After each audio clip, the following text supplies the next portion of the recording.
சற்று முன் வெளியான தகவல் ரேஷன் அட்டைதாரருக்கு முக்கியமான தகவல் வெளியிடுது.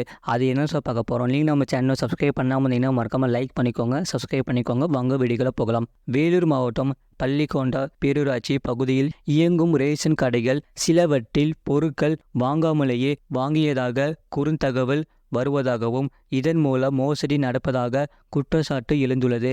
இந்த விவகாரத்தில் நடவடிக்கை எடுக்க பொதுமக்கள் கோரிக்கை விடுத்துள்ளன. வேலூர் மாவட்டம் அணைக்கட்டு தாலுகாவில் 130 ரேஷன் கடைகள் இயங்கி வருகின்றன. இவற்றின் மூலம் 70,000 ரேஷன் கார்டுதாரர்கள் பயன்பெற்று வருகிறார்கள். இந்த பகுதியில் கடந்த ஒரு வருடமாக மாத இறுதியில் குடும்ப அட்டைதாரர்கள் பொருட்கள் வாங்காமலேயே உணவுப் பொருள் பெற்றதாக செல்போனுக்கு SMS வருகிறதாம். அடிக்கடி இதுபோல் நடப்பதாக பொதுமக்கள் குற்றம் சாட்டி வருகின்றனர்.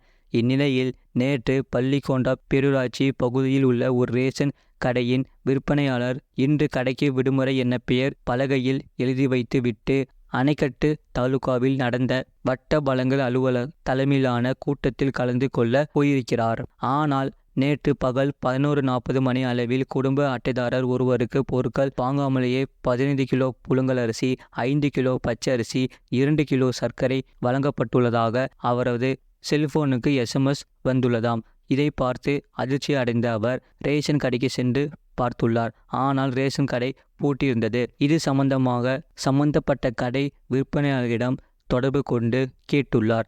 அவர்தான் தாலுகா அலுவலகத்தில் கூட்டத்தில் இருப்பதாகவும் அப்படி ஒரு SMS தங்கள் கடையில் இருந்து வந்திருக்காது என கூறினாராம். இதனால் பொதுமக்கள் அதிர்ச்சி அடைந்தனர். இது பற்றி அவர்கள் கூறுகையில், பயோமெட்ரிக் முறையில் கைரேகை இல்லாமலேயே பொருட்களை விற்பனை செய்வது அடிக்கடி நடந்து வருகிறது. விற்பனையாளர்கள் எந்த முறையை கையாண்டு உணவுப் பொருட்களை மோசடி செய்கிறார்கள் என்ற விவரத்தை கண்டறிந்து அதிகாரிகள் நடவடிக்கை எடுக்க வேண்டும் என கோரிக்கை விடுத்துள்ளனர். வேலூர் பள்ளிக்கொண்டாவில் ரேஷன் கடைகளில் பொருட்கள் வாங்காமலேயே வாங்கியதாக குறுந்தகவல் வந்த சம்பவம் பரபரப்பை ஏற்படுத்தி உள்ளது.